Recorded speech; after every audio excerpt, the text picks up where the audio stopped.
All right. Hey, now, Rob here, Rob School of Music. We are hanging out on a special Thursday session with Mr. Mark Holcomb from Periphery, Haunted Shores. Overall, just sick guitar player, a PRS friend, and just a man amongst men. Hello and welcome. Thanks for having me, man. It's a pleasure. We've been trying to pull this off. Just so everybody knows, we've been trying to pull this off for a minute. Uh, and by a minute, I mean what, 8 months or something like that. It's just between my schedule and I know your slate of guests and the work that you do. It's been some work to get this thing lined up, but I'm happy to be here, man. I'm really excited to be here. Thanks for Thank having me. Absolutely, dude. Well worth the wait in every way. I've really been, excited for this. And I just think it's going to be awesome. So thank you for your time in advance. And I guess I'll start it off with the kind of the first question I ask everyone, and it doesn't really matter the instrument. Just as a musician, what happened in your world? Was there a particular record or a show or something you saw where you're like, that's what I want to do? I want to be a musician. Yeah, for me it was oh man, what was the year? Okay. The first Foo Fighters record, the one with the gun on it, right? Like I think it was a self-titled album. Mm-hmm. Um, MTV had Foo Fighters basically perform that record front to back, I think, and they televised it back when MTV had actual music on their channel, like good music. And I forget what venue, some big venue in New York, but basically they played the whole record front to back, and Dave Grohl had a Gibson Explorer, and he looked so badass. And it wasn't metal, but still he had this sort of aura and presence and just confidence about him, like just handling the crowd, killing the songs, sang great. Just he was looking like he was having the time of his life. And he just looked powerful. And I was a little pimple faced 12, 13-year-old kid at the time, insecure, needed something to latch onto, got bullied at school, all that shit, like all of the, stereotypical dazed and confused nerd kind of cliches. That was me. And I saw that and I was just like, I was entranced, and I wasn't even a fan of music. I liked Nintendo 64. That was like all I liked when I was a kid. And I liked a little bit of sports, but I had torn ligaments in my knee. Um, Leading up to that. So it's like I was immobilized from that. I couldn't play basketball. And I saw that and I was just like, I want to learn guitar. I have to learn how to play guitar. Never thinking that I could like be that, but I was just like, this looked like so much fun. And I took a lesson like I think weeks later in the fall of 1995. And yeah, I always look back to that moment as just when I fell in love with the actual physical act of playing guitar and being on stage, and what that could transform you into, like. And looking back on it, it's like Dave Grohl was always behind the scenes in Nirvana, and he was never sort of front and center in the limelight. But Jesus, he looked like a completely different person with a guitar in his hands, just handling a whole big venue like that. So yeah, that was probably the sort of initial spark before I went down the full metal hole. Yeah. It's interesting you say that Foo Fighters record because I have a distinct memory when that first came out. Also, like I'll be 39 this year, so like middle Oh, school, seventh grade, I think is when that record was for me, and music was just coming in. I remember when I remember when Nirvana ended. I remember all of that. I remember Kurt Cobain, taking his life, but I was young. Like it didn't yeah. shake me, but I remember the feeling of, well, this guy was in Nirvana. Let's pay attention. And Hmm. similar thing, like he is just such an animal, like front guy up there, killing Yeah. it, and just the showmanship of it all. I totally understand that. I mean, I think the visual component of listening to music in a live forum is almost as important as what you're hearing because it just hits you from every angle. If someone's having a good time on stage, you're gonna have a good time watching it. Usually. Yeah. Yeah. It's palpable, and that's something I've learned even in recent years, performing with Periphery. I mean, tours get long, tours can be arduous, they can be very difficult for many different reasons. And at the end of the day, you know, you're up there because you love doing it, even if it's week 6 of a European tour in the middle of winter. Mm. You got to get up there, and you have to play it like it's your first show. You have to enjoy every single moment up there as if it was your first time doing it. Otherwise, it comes across in a very negative. And I've seen bands before where I'm like, Jesus Christ, like I paid $55 to see this show, and they look like they hate each other up there, which they probably do. Um, but there are bands out there who I know, just an example, literally do hate each other, but they get up there and everything goes out the window. It's just like they're 18-year-olds in a garage for the first time. So that's always been a big part of my approach. And I think I still go back to that moment as an example of how to let everything go and have fun doing what you're doing up on stage every night. Well, that actually brings me into the next thing I wanted to ask. Almost perfectly, thank you. Just set me up. I like it. um, a lot of the students here, we're a music school. I didn't say that in the beginning for anyone who's going to watch this. We have a physical location about 40 minutes outside of Manhattan in New York, and we do virtual lessons all around. And a lot of our students come on board towards the beginning of their musical journey, younger as a musician, not in age, but just as a musician. And a big thing we do, pre all this stuff, and then currently now, finally, again, is we put them in groups and we let them perform publicly, and stage fright and nerves just beat the Oh, shit out of them. And I'm always curious, you've played epic stages, epic tours, and there's so many things with your show and everything with the lights and the patch changes and the technical prowess to perform that music. How do you handle all of the pressure? that's something I don't talk about a lot.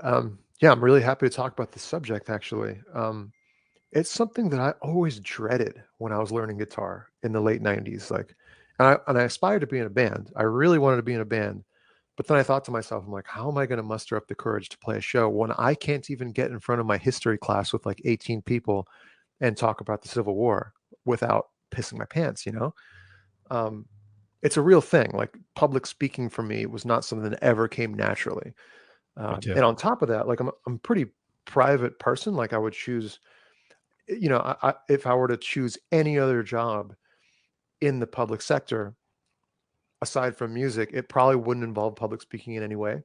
Um, the thing with being on stage and having the courage to prepare for it, I always look at it as preparing for a presentation, right? Like if you're going to go in front of your history class and talk about the Civil War, if you're well read and well prepared and you have everything mapped out in your head because you've spent hours and hours and hours not cramming, but learning over time and making it so everything is second nature as opposed to something which you have to actively call back and forth from in your head, things are going to be way more effortless. And when it comes time for you to get up and do your thing in the moment for real, it's going to feel like less of a battle if all of your moves, all of your go-tos are already mapped out and they already feel like second nature. So for me, getting over stage fright is tied 1000% to the amount of preparation and homework I do before I go into it, which is why, I mean, look, I know a lot of people who sort of get off on improvisation. These guys who can get up there and just let it rip, improvise in front of 1,000 people, and that's their wheelhouse. That's not my wheelhouse, nor is it really the comfort zone of any of my bandmates. That's except for maybe Matt. Our drummer Matt likes to go off and play all kinds of different stuff over our music every night. And that's awesome. But that's never been me. I've always been sort of more focused on the songs and what I'm performing as opposed to, what solo can I invent over the section every night. Um, but because of that, I can sort of hone in on exactly what I need to do, what I need to know weeks, months before a tour, and by the time the show comes up and I have the butterflies, which are inherent, it's normal to have butterflies. It's normal to feel a little bit of like, oh my gosh, like today's the show. Oh my God, we got to go on stage in half an hour. It's normal to feel that. So that's one thing that I want to dispel for anybody who feels insecure about getting up on stage and is somewhat timid of being on stage. Um, Butterflies are normal. The more preparation, the more comfortable you can be in advance, the less you have to actually worry about getting over, or sorry, about, fucking up a part. I will say this though. I've beaten myself up way too hard over the years for messing up on stage, for messing up a guitar riff, and that can be your own worst enemy. It can get you up here. Mhm. It can get you stuck in your head. You mess up once or you blow a solo, And some people let it linger in their system for weeks and months and sometimes years, and it can really deter you from getting back up on stage. It's like a comedian bombing, you know. Um, when comedians bomb, they tend to never try it again. And the best ones, I've always heard, the best stand-up comedians are the ones who can bomb, who can just train wreck, and then next week be like, "Yep, yeah, do it again." Yeah. It's like that's insane to me, but it takes a different type of person to do that for a living. With music, I feel like it's a little bit less magnitude, but it's the same kind of principle. It's just letting the negative stuff bounce off of you in a live setting if you happen to not perform up to par. I love that. I love all of that, man, because I always tell the bit of advice I give the students as they're performing, and something I've kind of taught myself along the way is the show's already happened. Like if you're Mhm. prepped and you're ready and you know your shit, then it's going to be what it's going to be. So Mhm. do the Yep. homework and be ready, and then you just can kind of offload all that stress and just go on autopilot because you know what you're doing.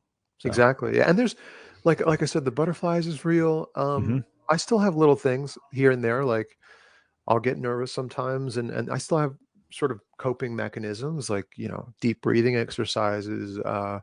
Meditation is something that I've relied on as of late.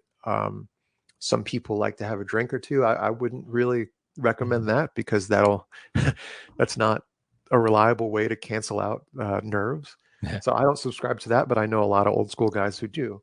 Um, but for me, it's just like you said, it's just laying the foundation. It's just the homework. Be as well prepared as you can, and if it doesn't go as well as it could have, you really couldn't have done anything more. Mhm. At least if you get up there and mess up, it's like, well, I couldn't have done anything more. What's worst, what's the absolute worst, is if you failed to prepare and you get up and you train wrecked and you know whose own fault. You know it's your own fault. You have Yep. no one else to blame. So I try my best to avoid that situation whenever I can. Totally, man. Yeah, I completely so much value in that entire story. So thank you. Let's get into music and some musical things. I obviously want to dig into the new singles and the new record and all that stuff. Void coming out on March 11th, correct? Yep. Only Fangs shreds blew my face right off. I had to reassemble it before we sat down today, so excuse the disfigurement.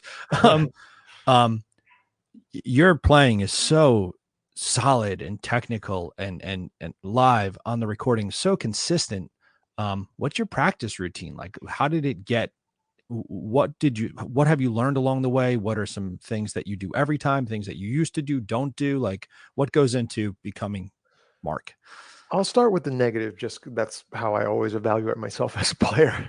The negative side is that I don't practice enough. So that's one thing that, like, I used to be really good at in my early years of playing. Now my practice is always tied to the creative process.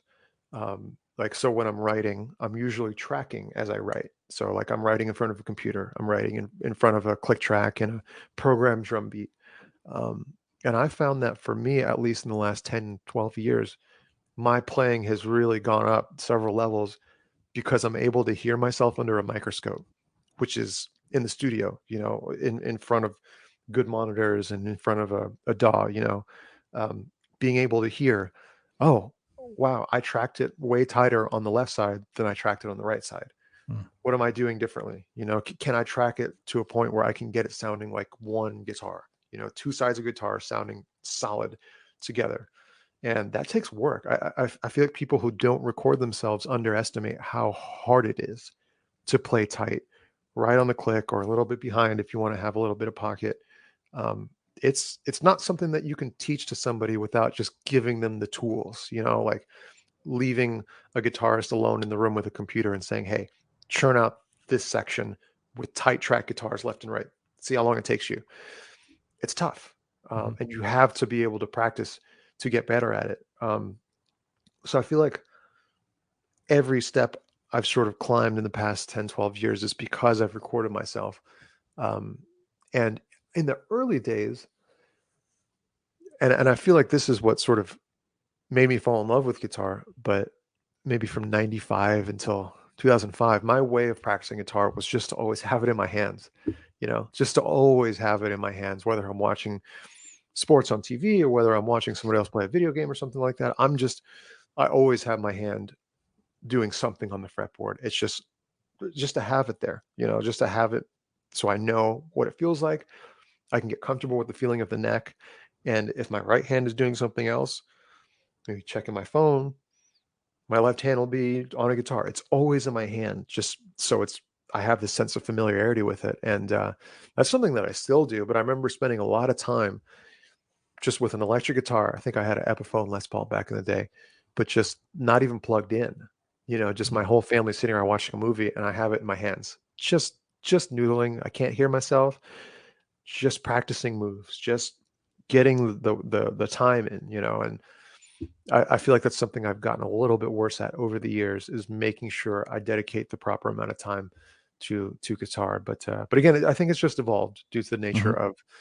of Periphery and my career over the past 10 years. It's like I have less amount of time to work off of during the day, and you know, the creative side is something that's near and dear to my heart. So I almost have to put more of my time into being creative these days. Mhm. Yeah. Totally. It's interesting you say with the holding the guitar because coming up, I used to do that too.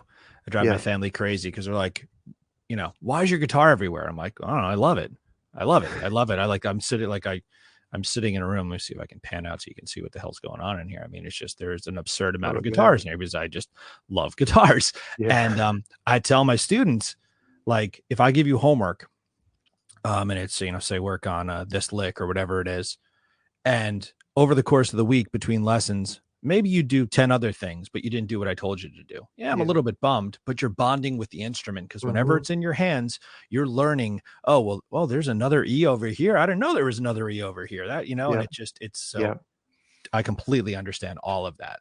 Yeah. Bonding with the guitar is probably the most important thing, because I remember one of the big roadblocks for a lot of my peers when I was a teenager was like my buddy would learn guitar and he'd be like, "Yeah, I tried learning this Metallica solo, but I couldn't do it. So you know what? Like, it just sucks. Guitar sucks."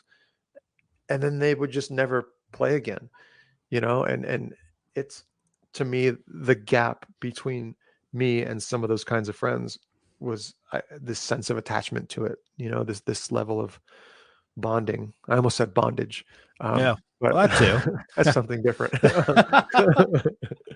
um, Bonding with the instrument that never left me, despite how frustrated I would get if I was trying to learn an Ingve section or a Marty Mhm. Friedman, solo or something like that. Is, yeah, I'm not good enough for this, but you know what? I still love this freaking instrument. I can always just play a Foo Fighter song. I can always just play a freaking Ramon song on it and fall in love with it all over again. Totally. Yeah. Totally. So you mentioned the creative part of it. So obviously, I really want to go into what you guys, Periphery, you put out records, you tour the cycle, and then everyone kind of has their own little side things they're doing and different combinations of members, which I love because it's like Periphery is like the tree, and then there's like different Yeah. branches where you guys Yep. kind of go into these little niche things that are just like a little different than it. When you're creating stuff creatively, do you start off saying, well, this is going to be a Periphery riff or this is going to be something different? Like, what is the process there? I think priority always goes to Periphery, and that always has to be at the front of our minds. Like when I come up with a riff that I'm like stoked on, when I say to myself, "Yeah, this is killer," my mind always goes to Periphery first. But then if I have the realization, be like, "Ah, you know what? It's too fast," or "There's no room for vocals," then my mind starts going to other places. Like maybe it'll work for Haunted Shores, or fall in some other kind of category. But going back to what you're saying about the tree and the branch analogy, that's completely correct. I mean, without Periphery, I'm not sure anybody would care about our side projects. I'm not sure anybody would care about anything that we do, frankly, between all the other work we do on the side of Periphery. So that's the big one. That's what sort of we have to keep at the front and center of our lives.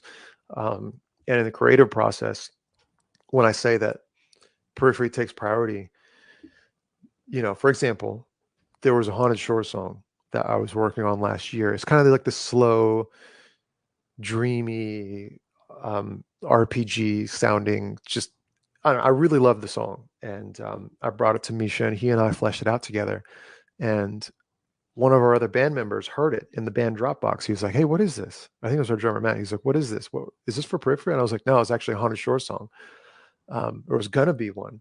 And he was like, "What if we use it for Periphery? What if we change some things here and there?" And we showed it to our singer Spencer, and he loved it. And it was like, okay, maybe we change it. Maybe we have like peripherize this, so to speak. And we did. And it's going to be on the next Periphery record. So it, it just it just takes priority over everything. And everything needs to shift around in order to mold to Periphery, because that is the sort of original passion project. Like you can describe Haunted Shores as a passion project, with Periphery being the sort of thing that resides over it. But ultimately, at the end of the day, Periphery reigns. You know. Yeah, that makes sense. How do you, because all you guys live in different states, right? Like you're not in the same state. I don't think any of you, to my knowledge. So, like, how does the writing happen? Is it you put the riff in a Dropbox and then Jake grabs it or Misha grabs it, or like what is? Yeah, that's a good question. It used to be like that. It used to be purely remote. Ironically, we lived in Washington D.C. at the same time, so it was weird. Like we just didn't meet up to write music in the same room very often. We would email ideas back and forth. We would write ideas and then put them in the Dropbox. Now we do a little bit of that. So I'll write ideas, put them in the Dropbox, and then the guys will chime in and say whether they like it or not. Misha will do the same. Jake will do the same. Spencer will do the same. And we'll get together in one place when it comes time to write, and then work on that idea or whatever myriad ideas in person in the same room. And that's when the real sort of Periphery writing process begins. I would say that's when it begins in earnest. All the preparation is done on our own. We'll write riffs on our own, and we'll see, we'll get the basis for something. But then as soon as we get together, that's when the real ideas start flying. That's when things start getting put together. We start writing riffs from scratch in the same room. Yeah, that's truly the sort of beginning for us. Has it ever occurred where one of you guys will come up with a riff, but then find that someone else is executing it in a more, I don't want to say better, that's the wrong word, but like, I don't know, better, I guess. Yeah. No, I'm dude. I can't even begin to tell you the process and the journey we've been on, as far as learning how to deal with the phenomenon you're talking about, where, okay, hypothetical, which may or may not be based in reality. Um, I come up with a riff that I'm super proud of, and I meet up with the guys and I track it after one of Jake's riffs just to see if it'll fit. And I love it. And I think it fits perfectly. And the other guys are like, man, there's still something off about it. Maybe we could try Misha's riff here. I mean, we could try another one of Jake's riffs here. And then it fits better according to them. But to me, I'm sitting there like, oh man, I don't know. And you're sort of at a crossroads. You can acquiesce and you can come at it diplomatically and from an angle of trust in my bandmates, and say that, you know what, this is a band. This is not about me. This is not the Mark Holcomb project. This is Periphery. Or you can have all this resentment and, sort of hang your head and be like, yeah, sure, fucking whatever you guys want. Or, or put your foot down. That's a third option. Put your foot down and say, you know what? No, I'm not going for it. And I've been to all three of those places, as have we all in the band. And those are poisonous paths in a work environment. And, I get it. If you're Yngwie Malmsteen, or if you're Devin Townsend, or if it's a solo project, anything that you say goes. And that's kind of the nature of those kinds of projects. It's the beauty of a solo project. With a band, it has to be about everybody involved, especially if everything, top to bottom, politically, financially, creatively, everything is split evenly amongst 5 people in this band. So if that scenario happens, there needs to be a sense of self-awareness and a discipline that enables you to step back and say, okay, I'm really stoked on my idea, but it's not about me right now. It's not about me. It's about a team. It's almost like a sport. It's almost Mhm. like being part of a hockey, basketball, baseball team, football team. It's not about the me in this right now. I'm part of a unit. I'm part of a group. I had to have trust in my teammates, in my colleagues, to go the right way collectively, not just what I think is right, and to be able to handle it with grace, and just class. That's something that's taken us a long time to learn how to do professionally and functionally. Because when you pull that off, when you're able to sort of sacrifice what you think is good in order to do what's best for everybody collectively, that's when the real emotional investment begins. And once you settle on that, you're like, oh my gosh, this is my family. You know, this is where I belong because I'm surrounded by a bunch of people who know how to be this way. It's a really, really awesome feeling. And in any workplace, if you happen to find this balance, no matter what you do, it's a magical feeling when you're surrounded by people who can leave their egos at the door. I think also like hearing stories like that, as a fan and as a musician, and anyone listening who's in bands, like three guitar players is a lot of Yeah. guitar. And I Yeah. think being able to hear you explain it like that is so inspiring to anyone who's putting together any kind of multi-instrument project or band, because that's obviously the way to make it work. And nothing else is going to work. You just got to be cool and with grace. I love that. Awesome. Yeah, it's a prerequisite, really. And I would urge any of you out there, if you're in bands and you're having trouble with personnel who like, oh, this guy always does that thing where he gets upset and he storms off at practice and he's just grumbling and griping about nobody liking his ideas, then maybe have a second thought about whether that person's right for your family. Because to me, up there with talent and up there with creativity, you have to have that in your workplace. Don't forget band. Band is just some, a form of a workplace, but like any workplace, you have to have those kinds of people on board. Unless you're a dictatorship, unless you're, Vladimir Putin or or or whatever project, the solo project, then you don't have to sacrifice anything for anybody. Yep. Yep. So let's go into the new record, man. Like when did the writing start? Like how does it so once you have a batch of songs that you're like, these are not Periphery songs, these will be Haunted Shores songs, like do you then hang with Misha and put it together? Two singles are out. Like what is walk us through the whole thing. Pretend, no one knows Yeah. anything. So I guess everything starts with Periphery, man, because, and this is why 7 years, it took 7 years to do another Haunted Shores record because Yeah, that's Periphery what I'm just, saying. Like yeah, it's why yeah. now? Awesomely now, but why now? Yeah, I mean, the pandemic slowed everything down. Obviously, we canceled all of our tours on the Periphery side, and from the very beginning, there were discussions about let's do another Periphery record. Let's do it. Let's mobilize. Let's begin writing. Let's start planning, writing, and recording trips together.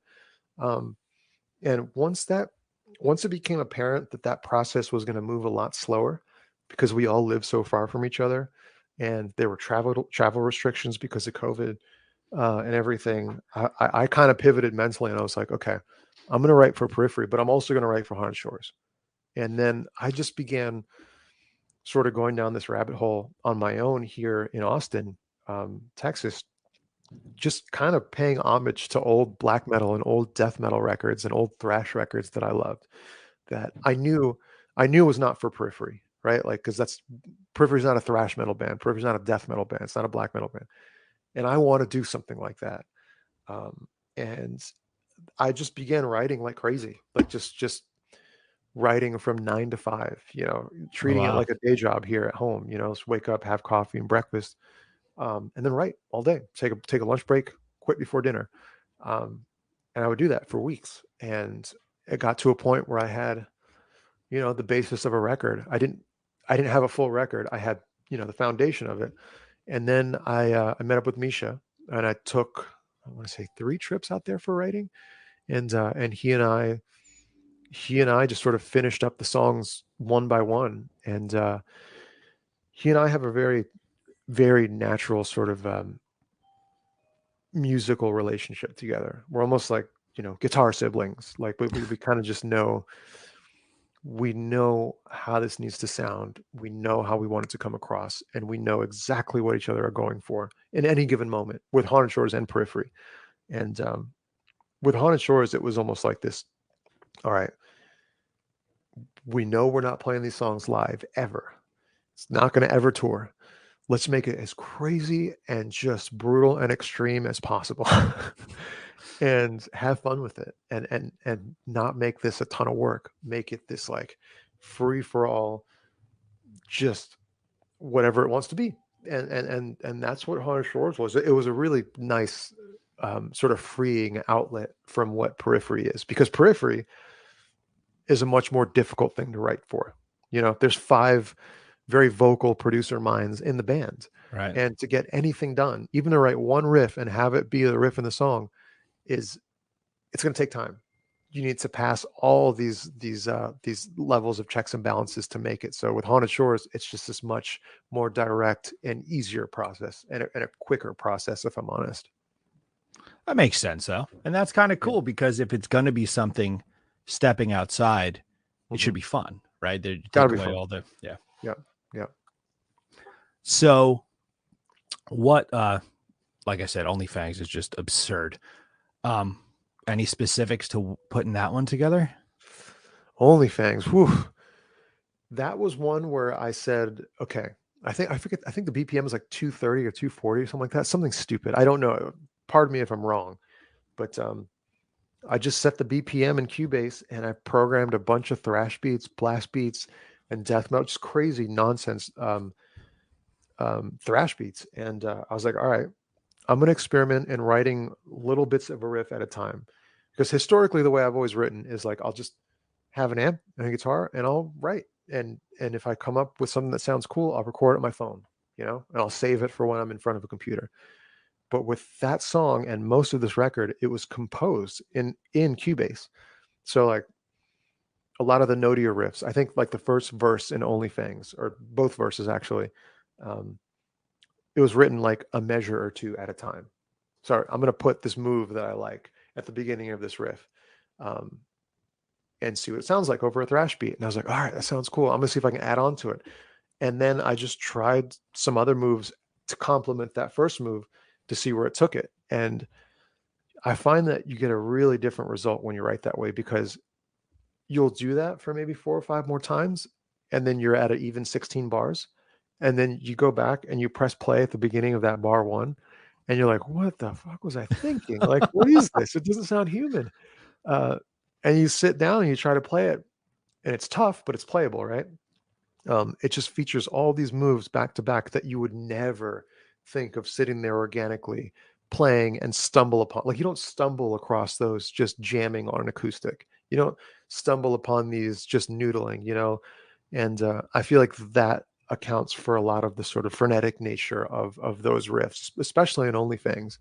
And I had half that song written, and I had this other half that I brought to Misha, and Misha was like, "Why don't we try changing it into something a little bit more ominous and like big and epic?" And the way the song evolves, it goes in that massive sort of groove section in the middle, and then it goes in this big old grimy outro. And that was a lot of actually Misha's idea. It's like, this song needs to take you on a bit of a journey and have more dynamics, as opposed to being this sort of like one note, um, you know, death metal riff fest. So he, again, he's sort of a master of arrangement, and knowing how to just add dynamics to an arrangement, add dynamics to a song, so it's not just a riff salad. So it's not just, look at me, how fast I can play. It actually speaks. It actually takes you places. And I've actually learned a lot from him over the years, as far as learning how to piece together an arrangement so it flows organically, and there's no point that's ever jarring. It just feels like a natural sentence, as opposed to a bunch of words strung together. I think I've never heard of someone putting a song together by the specific moves in each section. I think that's fucking brilliant. Yeah, I mean, Because they all have to be in the same key and all that. Like, there's you stick to guidelines that you outline for yourself, but like, it's a really fun way to write. And I learned that from Misha. Actually, he was the one who told me that that's what he did for a lot of his really notier songs back in the day. And it's a lot of fun. It's a lot of fun. And it's funny because if you're listening to this or watching this and you give it a shot at home, just see it through. Even if you think it sucks, just see it through and see what happens. And you'd be surprised at how it can change your creative voice. Even if you don't like it as much as your natural writing voice, just see what the results are like. And I guarantee you'd be kind of surprised at yourself. I'm gonna try it, man. I'm gonna try it. Try We're it, gonna dude. we're gonna have a crazy snow day here tomorrow, so I'm gonna be at home, and I'll just that's I'm gonna definitely give that a go. Oh man, yeah, that's a good excuse to hole up and try it. Let me know how it goes. I'd be curious to see how it went. Definitely, I'll send it over to you. Yeah, yeah. Um, let's all right. So I'm going to pause on music for a second because this is something that I always run out of time for, and I just kind of want to, a lot of people who know musicians, they know us as musicians. They know the guitars and just gigs and touring and everything else. And I think it's always so fascinating to kind of what else are you into? Like for me, like I like watches, right? I love watches. I love Really? watches. I nerd out on watches like crazy. Really? But like that's just not something that's, aside from what's on my wrist, you wouldn't know how nerdy I can get into that. So like Have you what talked to Misha about watches yet? I'm talking to you, talked to Jake, I've talked to Matt. I met him at NAM casually, but he was Yeah. super busy at the talking about because when the delay pedal was coming out. So I was Yeah, like, yeah. I'm not going to bug him about that, but I would love to nerd out on watches with him too. But what's your Dude, thing, man? What is like outside of this? serial killer documentaries. No, I'm just kidding. Um, man, these days it just depends. Okay, first of all, I'm like an avid sports nut. Like avid. All I do, like if I'm washing dishes in my house or folding laundry or cleaning or doing whatever, I always have a sports podcast in. Cool. Always. So my wife doesn't even try to talk to me. She knows I'm like dorking out on basketball. She knows I'm dorking out on football or something. Um, and that's something I truly, truly, truly give a shit about. And again, so many analogs between being in a band and being part of a team. Like to Mm-hmm. me, it's just goes hand in hand. It's beautiful. I love it. Um, and I love video games. I'm a big video game dork. Uh, Huge into that. The past couple years, I've gotten into sort of like mindfulness and meditation, and it's a big part of my life as far as maintenance. Mm-hmm. Um, I never been like sort of big into sort of spirituality um, my whole life, but just having a way to sort of distance myself from stimulus, from things in front of me that could be distracting, having the ability to pull the curtain back and just be like, okay, the only thing I have control over is my mind, is my decision making, and just knowing that that's there, knowing that if I get too stressed out, knowing that if like I start worrying about things that I can't control, which is a totally normal thing, yelling in traffic, yelling at how cold it is, being pissed off at the state of the world, all that stuff. None of us can control any of that, and I've always kind of struggled with it, um, and finding a way to sort of harness that and identify it, and then take steps to rectify it, um, and find more peace and find more calm in heightened, stress levels. That's been a life changer, man. So just learning how to do that's been a big part of my life the past couple of years. Meditation. I know it sounds woo woo and it sounds really, No, dude, I really get it 100%. I'm on board completely. I love it. okay. Okay. Yeah. Isn't And it funny when we talk about that stuff? We always build in that like, oh, hippy dippy shit, but like, dude, be yeah, proud of it because it's yeah, so important. And there's so much clutter and chaos in the world.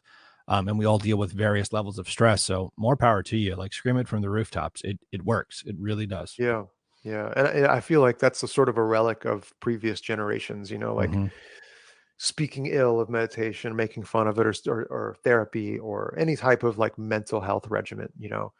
Um, yeah, it's vital. It's vital, and Yeah. I have no shame in talking about it now. And like you, I'm gonna be 40 in October, so I'm 39 now. Yeah. So, things like that as we, you know, get older, I become less of the fun-loving free spirit and like more of a somebody who cares deeply about just just Yeah. maintaining. It's like going to the gym. It's like going to the gym. Yep. It's like the same exact thing. If you care a lot about fitness, taking care of your body, um, your brain's your brain's just as important. I think it's interesting that you said sports at the beginning of that because for me personally, like music, it's between running the school, gigs, writing. I have a band. We put a song out a couple weeks ago, like trying to get placements. Like shit's happening constantly. Music is always in my head. I put on sports talk radio exclusively when I'm driving places Oh, because that it's and everyone's like, "What song?" I'm like, "No song. We're gonna listen to them yell about the Yankees, and that's gonna make me feel better about my life." yeah, yeah, yeah. I feel the same way. That like, dude, I don't listen to music podcasts really. I listen to freaking sports radio. I listen to sports podcasts because I don't know what it is about it. I don't know if it's like an escape ladder or like just getting a perspective on something that's completely out of my realm of existence. But there's Mhm. something about it where I don't know. It's just calming to me. I love it. I love everything about I, sports. I'm not a big like athlete these days anymore. I was when I was younger, but yeah, yeah, huge sports fan, man. That's cool to hear that. yeah, I understand that. And as soon as you said that, I'm like, I get it. Oh, I get it. Yeah. All right, we'll go back to gear and stuff. So PRS guitars. I love PRS. I've been in love with them since I started playing guitar and been lucky enough to have a working relationship with them for a little over 10 years at this point. I love your signature model. It's actually being used in a lesson right now. Otherwise, I would grab it and whip it out because one of my teachers here loves it and he wants to buy one and blah, blah, blah. But their guitars are fantastic. That guitar is fantastic. I think the SE line is the best quality import line of instruments I've played in my life. Yeah. What was your process in developing that guitar? Just in general, I've seen you have some like 8-string ones and just all kinds of cool stuff. Like, what was that journey like? Yeah, dude. Yeah, check it out. Before I continue, I have the 8 right here on the wall. This is Oh no. yeah, check it out. This is a rare, rare, rare bird. Oh, Um, yeah, there's not many of these around. Sorry, the light's all crappy in here, but sorry. That makes it kind of cooler. It's like in the shadows. yeah. So that's the 8. Sick. Yeah. Um, I mean, I, they were always local to Periphery. So Mhm. Periphery's from Washington D.C. and they're out in Stevensville, Maryland. And I remember one time in 2013, I want to say, maybe 2013, they were prototyping the PRS Archon, their high gain amp. Mhm. And I guess they had some kind of discussion like, okay, what metal bands can we come out here to like get a second opinion from? And they invited, I think it was just Misha and I that day. Um, and we came out there and we heard the Archon. We were blown away. And I met Paul Reed Smith, starstruck. He was starstruck at me. No, I'm just kidding. I was, I believe it. uh, I was starstruck at him, and he just came across as so no frills and down to earth to me, and he wanted to talk gear. He wanted to talk under the hood type of stuff about amps and guitars. He didn't want to talk about touring. He didn't want to talk about, all the things that most, people in his position, I imagine, would be interested in talking about. He didn't want to talk about fancy dinners or yachts or Mhm. traveling the world. He wanted to talk about what kind of tubes were in this amp and like old compressors and old microphones that he found in reverb. Um, and I just thought that was so cool. And then I met him the following NAM, and he and I had this discussion offhand at a bar. He was like, if I could build a guitar that satisfied everything you wanted in a guitar, would you be interested in seeing the results of that? And I was just floored because to me, I hadn't really been officially involved with any other guitar company before that. So to me, in my head, I was like, oh my god, like this could be the beginning of something. Bless you. Thank you. Um, Sorry, there's no way to hide it's all good. that. Uh, um, and yeah, I had to say yes. And when they got to work on that first prototype, which I still have right there on the wall, can't see it right there. Cool. That one. That's the very first one built in 2013 or 2014. Um, I was just blown away when I got my hands on it the first time. I was like, this is the best guitar, this is the best 6-string I've ever played. And I played it on every Periphery tour after that for a couple of years. And then the rest is kind of history. The rest happened really naturally, and I became officially involved with them. But the SE came about 2 years later when we released that original 6-string Mhm. to the public, and I think it was like $4,000 or $3,800 or something like that. And people who played it said it was amazing. And I always loved the guitar. Obviously, PRS loved it. The thing is that it priced a lot of people out. And trust me, when I was growing up, I couldn't afford anything half that expensive, Um, and the idea was basically, how do we get the spirit of that guitar in an SE model? How do we take all the sort of hallmark features of that guitar and put them in another instrument that doesn't break the banks without really sacrificing anything or sort of punishing the guitarist? buying the guitar. And along came the SE model, and every year we've kind of been iterating on it and seeing what we can do better about it. And yeah, it's just been an awesome ride with PRS, and I love the company. I love how much detail they put into every instrument. And I've played other brands before. This is going to sound so corny and like I'm a salesman, but uh, there's just no duds. Like I've never picked up one of the SEs off of a wall and be like, wow, this one plays like shit compared to that one. Yeah. And that happens sometimes, with the scale that some of these companies produce their instruments, it happens. But there's just such an admirable amount of detail poured into everything they do, and they run it in such a mom and pop, down to earth, familial kind of way. And I think that's something to be admired as well. Just this really approachable nature to it, despite the high price tag of some of their instruments. Um, it's just such an approachable group of people there, and I'll always have love for Paul. Paul and Bev and Rich and all the people who they're family to me. I completely like, and just the generosity. Like for me, like when I opened up this school here, I reached out to Bev and she sent me banners and lanyards and things to give to the students. We just did a giveaway with a Paul's Guitar SE model for Christmas. Like I have archons in all the lesson rooms, like the Dude, newer model ones. So like people come here and like, we're a PRS school. Like, I mean, it's just yeah, unavoidable, yeah. unofficially, but yeah, man, like I understand it entirely. And That's man, so it's cool. just, That's so cool. I didn't know that they had that relationship with you. That's amazing. yeah, I mean, I ask questions and they say no sometimes and they say yes sometimes, but it's just, when I first connected with them, I was touring in a band and things like that. And as that part of my career wound down and the school side of it picked up, there was always this line of communication open, like no matter how less significant or more significant or reach, grew or shrunk, there just always have been someone that, cares about music. And then you see that, circling back to what you said, the quality, like they're just every single guitar feels like $1,000,000 no matter Yeah, what price point you're touching it at. for real. Yeah, yeah. All right, dude. I'm gonna go to my rapid fire section if you'd like. Let's fire. Alrighty. So it's a series of this or that questions. Try to pick one. I know it's Okay. hard because the answer to all of them is both or yes, but Okay. just do the best you can.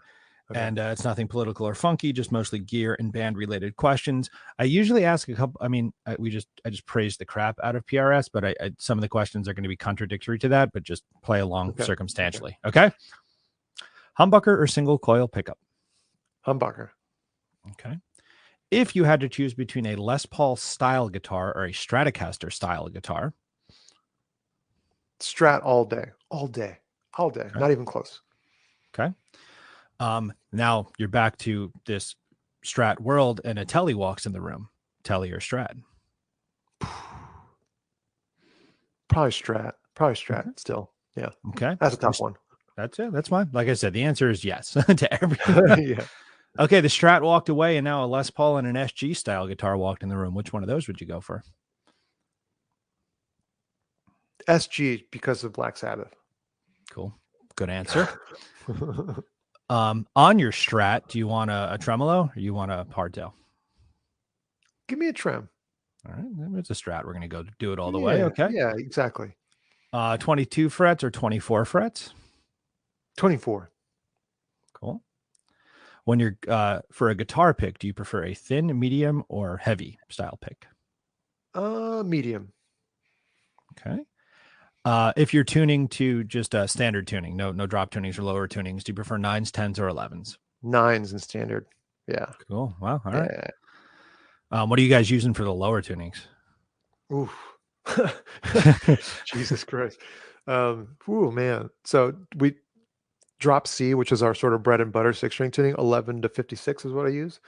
And then we have a tuning for 6 strings that has the 6th string all the way down to G. So it matches the G that's on the A string. And that I remember using like a 6T in the studio for that 6th string, just that 6th string. And for 7s, 10 to 52 with a 64 on the bottom. And then with the 8 string, it's I think it's Diodario NYXL, whatever their standard 8 string set is. Yeah, I'm less picky about that, but yeah, string Cool. gauges are a whole thing. Yeah, no, I didn't want to. If I could go, that could be a whole hour in itself. I Yeah, know. exactly. If you were to grab a bass guitar, would you prefer a P bass or a jazz bass? Jazz bass. Okay. If you're grabbing an acoustic, obviously PRS has amazing acoustics, but if that was not an option, would you prefer a Martin or a Taylor? So something more vintage or more modern? Martin. Okay. When using a tube amp, do you prefer to use the gain within the amp or use a pedal in front of it? Can I not say both? I would say within the amp, but oh man, Both is with okay because you're tightening it up, I'd imagine, with the pedal in front. exactly. So yeah, But if the amp can do it all on its own, that's and there are some amps. There are some yes, amps that can do that, and when that works, whew, it's a good feeling. yes. I see there's one over your shoulder there where I know you can Yeah, press a dude. button and it tightens Ex- up quite nicely. Exactly. So the Archon is freaking fantastic, but also that PV Invective that my bandmate Misha developed with PV, that thing is freaking sick too. Yeah. Where did I go? Okay, so for your tubes, 6L6 or EL34 or something Yeah, different. 34. Okay. This is like a taboo one because it's very polarizing, but a 100-watt amp or a 25-watt amp? Because I know there's this big trend with these Mm, lunchbox, lower yeah. wattage bedroom amps. I would say 100. That's just what I always played growing up. Yeah. Yeah. I recently got a Soldano SLO 100 and I can't get it over like 1.5 in this room because I'm blowing my Really? windows out. Yeah, but that's how it should be, It's funny. Yeah. Yeah. All right, some effect pedal related questions. These are more complicated because all of them are amazing. But if you must choose between delay or reverb, what would you choose? Reverb. Okay, Much more broader applications. You know, good answer. I like it. Um, Fuzz or overdrives, like a fuzz face or a tube screamer. Tube Screamer, Overdrive. Yeah. Cool. Phaser or chorus. Chorus. Okay. Because Okay. the 80s. That's why. Both those effects are like not hip at the moment, but I love No. both of them. So it's like Yeah. whenever I ask it, some people are like neither. I'm like, no, you have to pick one. Come on, like, That's not valid. geez, like, You're how off are the you show, man. Yeah. gonna? But chorus, because the minute you have a cool like a cool clean chorus tone, it just sounds like Def Leppard. It sounds like White Snake. That Yep, stuff's awesome. yep. And if you want to do any Aussie stuff, I mean, you got to throw Yeah, that on right now, right? exactly. Um, Wah pedal or whammy pedal? Whammy. Cool. Whammy. I like that, Yeah. Because Pantera, that's why. dude. I just bought a Washburn Dime Slime Mm. signature because like it just in high school a buddy of mine had one. I was like, that's silly because I was jealous and it just came Yeah. today. So Oh, that's sick. That's sick. it's He's just like top it's so three. huge. It's such a weird giant body, Yeah. and I'm a Yeah. tall Yeah. guy. But okay, Yeah. sorry, I distract myself. Um, Classic rock band related questions: Beatles or Stones? Beatles. Cool. If it's the Beatles, is it John or Paul? Paul. I think Paul too. I love John. I think we would argue. I think we might not get along just Plus, because I yeah, he had distractions going on in life, and like Paul was always just, I don't know, and then he did stuff later in his career too, where he didn't, he went down this proggy avenue with some of his later stuff. I don't know, Paul, definitely yep. Paul. Bowie or Dylan? Bowie. I agree. Zeppelin or Floyd? Floyd. Dark Side or The Wall?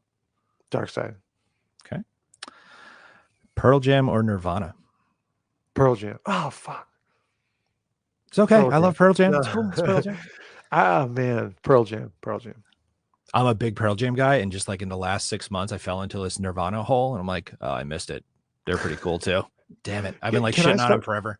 Can I substitute either one of those for Alice in Chains? No. Uh, See, you know what the funny thing is I originally had Pearl Jam, Nirvana, and then I had Alice or Soundgarden, but I think Alice and Chain Mm. shouldn't be fucked with. They're just awesome. Yeah, yeah. They were always the best because they had the 80s in their shred style. Like Jerry could play like he was an 80s shredder, and Lane could sing. But then again, Chris Cornell could sing like he was from the 80s too. Yeah. Anyway, yeah, it's a tough one. But Alice in Chains is at the top. Yeah, I feel like particularly in the band choice section of these questions, the answer is all of them because they all do something incredible. Yeah. And then my final one, which is just there's just two camps here. Is it Hagar or Roth? I mean, Roth, but Roth. It's Roth. But the thing is that I think the Hagar years get a lot of undeserved shit from people. Yeah. And then you go back and listen to some of the songs, and they're just great songs. And I feel like that band doesn't get enough credit with Hagar at the front of it. You know, it's always Yep. this the comparison is what kind of kills it for a lot of people, and they are unable to appreciate the Hagar years. Because I think Brilliant. it's literally as though they are two separate entities that Yeah. just happen to have the same three core members with the different Yeah. dude up front. But yeah, Yeah. because they're both great in their own way. Yeah, Yeah, and sorry, the I know that music's one. totally different. Yeah, it's less guitar driven with Hagar, but the songs are still great. Yeah, Yep. yeah. Cool, man. Those are my questions. Thank you for playing my silly game. No, it was fun. I want to do more stuff like that. We should just do like 5 hours of this next time. Oh my god, dude! Like I have like a group chat with two guitar player friends, and like we'll just do that to each other all day long. We get nothing accomplished. We're in different places in the country. I'm like, this or that. You have to choose. It's like F, marry, kill, but like just much cooler. Uh, Dude, thank you so much for your time. I mean, this has just been so cool. I love the music you put out, and you're just a cool guy. So thank you for your time. I'm sure when this reposts, everyone watching this is going to get a ton of value out of it. And I just thank you so much. Dude, thank you, Rob. And again, I appreciate your patience and just like waiting for our schedules to line up. And you could have easily been like, you know what, dude, just kick rocks. Like, never mind. And I'm glad you didn't do that. So Yeah. again, my sincere thanks to you for having me on. Awesome, man. Well, it's been my pleasure entirely, and it was definitely worth the wait. So thank you so much, and check out that record, everyone. By the time you're seeing this, you'll be probably pumping it already. But if you check this before, Void out on March 11th on all streaming platforms. Thank you, brother. I appreciate you. Be Thank you, well. Rob. Take care, man. See ya. See ya.